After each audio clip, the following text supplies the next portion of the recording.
Hello दोस्तों, good evening, नमो नमः। आप सभी का आपके अपने यूट्यूब चैनल एमएस क्लासेस 1 में मैं माला मैम आप सभी का इस चैनल में हार्दिक स्वागत और अभिनंदन करती हूँ।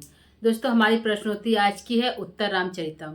इससे पहले की प्रश्नोत्तरी हमने किराता अर्जुनियम और नीति शतकम पे करा दिया है।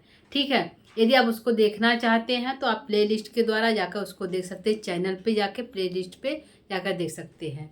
ठीक है, तो आइए आज की हमारी प्रश्नोत्तरी है उत्तर रामचरितम, जो भवभूति की रचना है। ठीक है, और इसमें जो रस है, इसमें करुण रस प्राप्त होता है। जो उत्तर रामचरितम है इसमें करुण रस की प्रधानता है। ठीक है, तो आइए हम स्टार्ट करते हैं। अपनी आज का पहला प्रश्न है उत्तर रामचरितम से जो भवभूति की रचना है। पहला प्रश्न है उत्तर रामचरितम में कुल श्लोकों की संख्या है। तो जो उत्तर रामचरितम उसमें कुल श्लोक की संख्या कितनी है। ठीक है, तो टोटल जो है श्लोकों की संख्या उत्तर रामचरितम में 256 है। ठीक है, कितने हैं दोस्तों? 256 है, 256। यह जो है श्लोकों की संख्या 256 श्लोक। ठीक है, यह हमारा पहले प्रश्न का पहला आंसर है। उत्तर रामचरितम में कुल श्लोक पूछा है तो कुल श्लोकों की संख्या 256 है। ठीक है, दूसरा प्रश्न है अनुष्टुप के बाद भवभूति का प्रिय छंद है। तो भवभूति को सबसे प्रिय छंद उनका अनुष्टुप है। तो दूसरे नंबर का उनके दूसरे स्थान पे उनको कौन सा छंद जो है प्रिय है। तो दोस्तों, उनका पहला छंद उनको अनुष्टुप प्रिय है। तो दूसरा छंद क्या है जो हमारा शिखरणी है।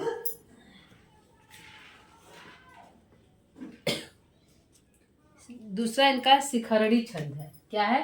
पहला अनुष्टुप है, दूसरा क्या है? शिखरणी है। शिखरणी है। ठीक है, पहला अनुष्टुप छंद है तो दूसरा क्या है? शिखरणी छंद है। ठीक, तीसरा प्रश्न देखते हैं दोस्तों। तीसरा प्रश्न है वशिष्ठ की पत्नी है। जो वशिष्ठ ऋषि है तो उनकी पत्नी का क्या नाम है। ठीक है, प्रश्न है कि वशिष्ठ की पत्नी है तो कौन है। ठीक है, अरुंधति है कि लोपामुद्रा है कि तमसा है कि मुरला है, कौन है? इनकी पत्नी कौन है? तो इनकी पत्नी है अरुंधति। कौन है? वशिष्ठ की पत्नी का नाम है अरुंधति। कौन है दोस्तों? अरुंधति।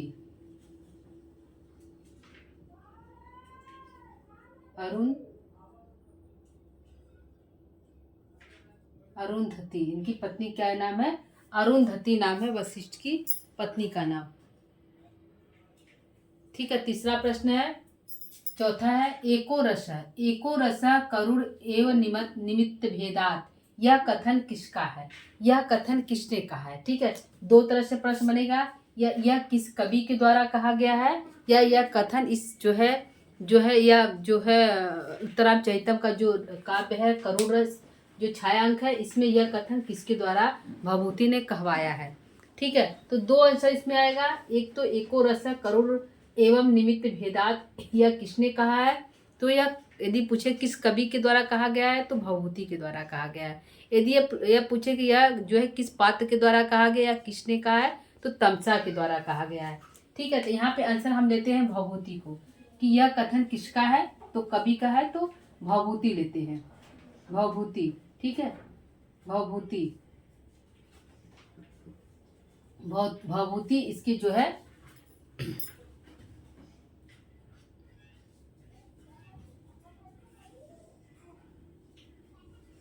ठीक है दोस्तों, कौन है? भवभूति हमारे इनके हैं। ठीक, अगला प्रश्न है अगर इसमें एको रसा करुण एवं निमित्त भेदात कथन किसका है तो भवभूति कवि का है। यदि पूछता कि किस पात्र द्वारा कहा गया तो तमसा। ठीक है, तो इसको हम तमसा भी कर सकते हैं, तमसा भी है। ठीक है, यदि कवि पूछता तो भवभूति, यदि किस पात्र के द्वारा कहा गया है तो तमसा के द्वारा कहा गया है।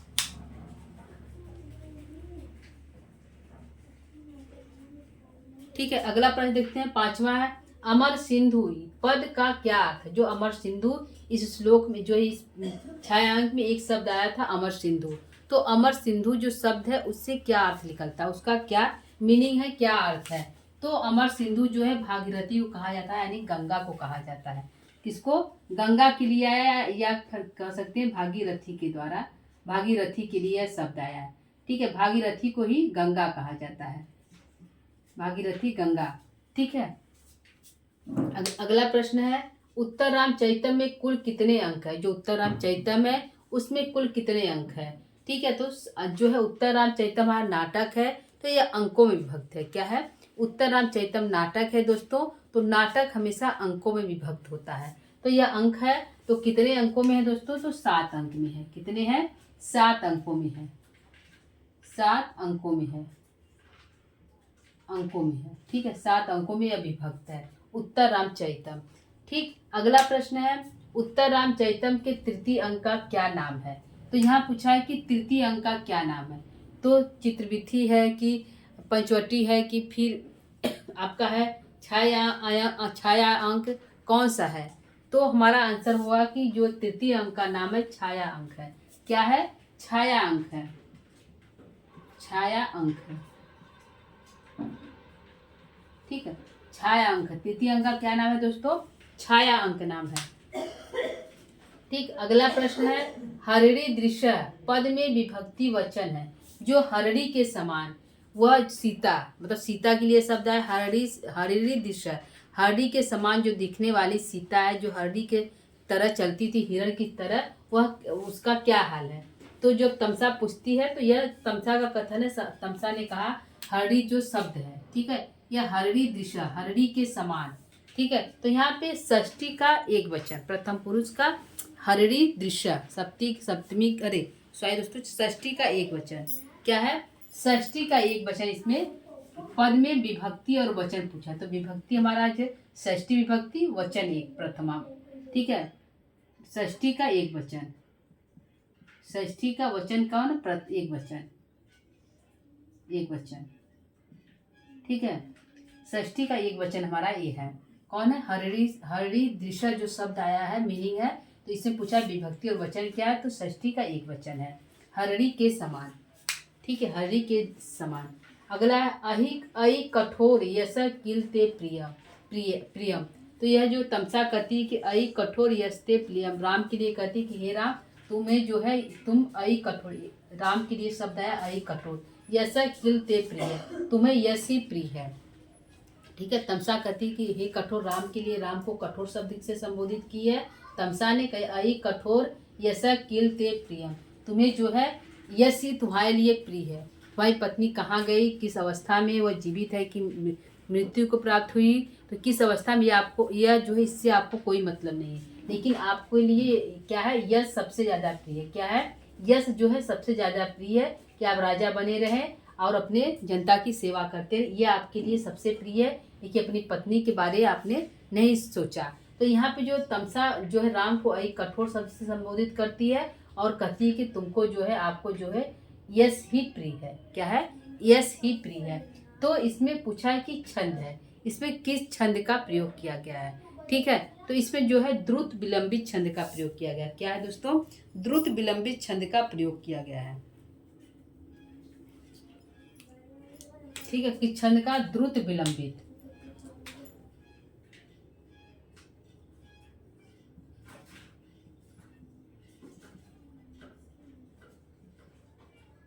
द्रुत विलंबित छंद का प्रयोग किया गया है। ठीक है, अई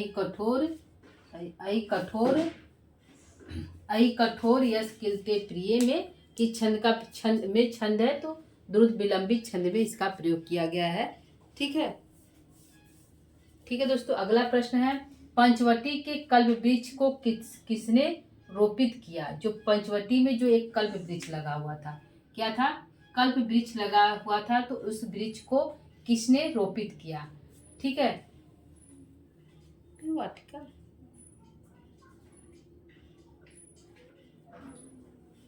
ठीक है, तो सीता ने रोपित किया था। किसने किया था? सीता ने रोपित किया था।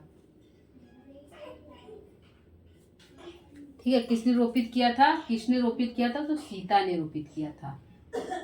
सीता ने। ठीक, अगला प्रश्न है, उत्तर रामचरितम के वारणा नाम और विजेता, जो हाथियों का विजेता वह कौन है? यानी कि उत्तर रामचरितम में जब गज सावक था, जो जिसने सीता ने पाल पोस कर जिसको बड़ा किया था, जब वह गंगा में स्नान कर रहा था, उसी समय कोई दुष्ट हाथी आ जाता है और जो है दोनों में लड़ाई जाती है। सीता की जो गज था और जो दुष्ट हाथी था, दोनों में लड़ाई जो हो जाती है। और विजेता कौन बनता है? गज। कौन गज? जो सीता का पालित, ठीक है, जो सीता का पुत्र था गज, वह जो है जीतता है। तो इसमें है कि वारणा नाम विजेता, जो हाथियों का विजेता कौन है? तो गज है, ठीक है। सीता का पुत्र जो गज था वह वारणा नाम विजेता है। कौन है? गज है, ठीक है। गज है यानी कि हाथी, यह हाथी क्रिया है, गज शब्द हाथी क्रिया है। तो किसका हाथी था?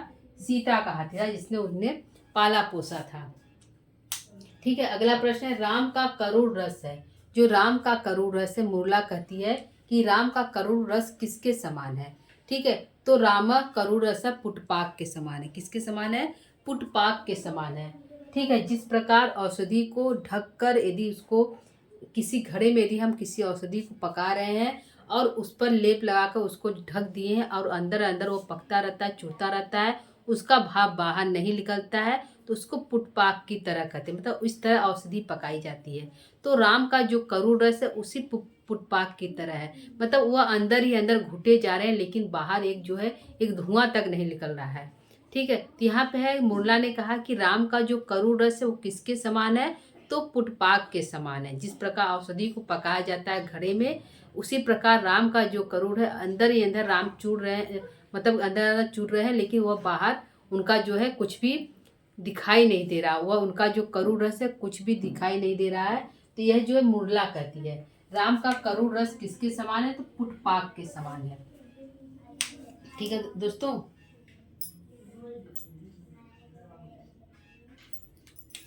किसके समान है? पुटपाक के समान है,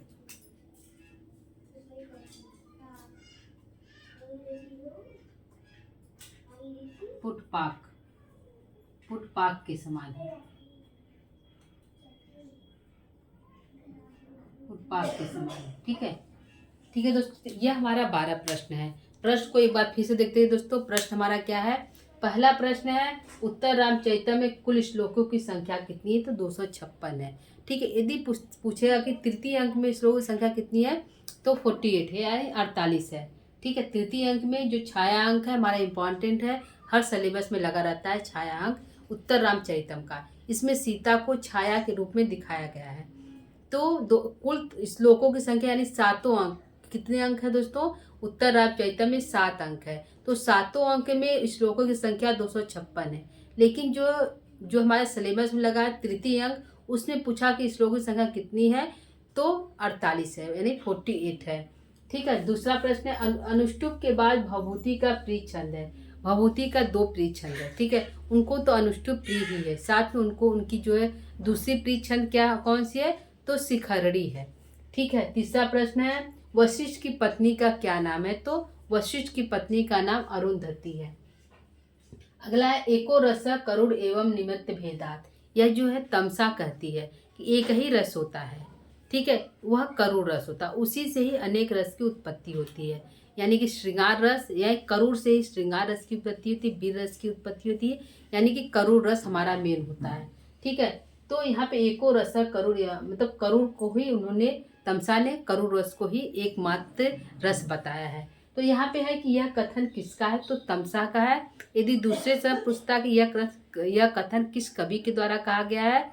तो भभूति के द्वारा कहा गया है। या यह कथन किस ग्रंथ में कहा गया है? तो उत्तर रामचरित में कहा गया है, ठीक है।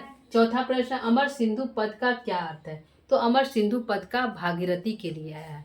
जो शब्द आया अमर सिंधु, वह भागीरथी के लिए आया है। भागीरथी का अर्थ गंगा से लिया गया है। अगला है, उत्तर रामचरित में कुल कितने अंक है? तो 7 अंक है। सबसे जो तृतीय अंक का क्या नाम है? तो छाया अंक नाम है। जो भभूति ने जो है उनकी जो है छाया अंक एकदम प्रिय जो है अंक है, जो हर सिलेबस में लगा रहता है।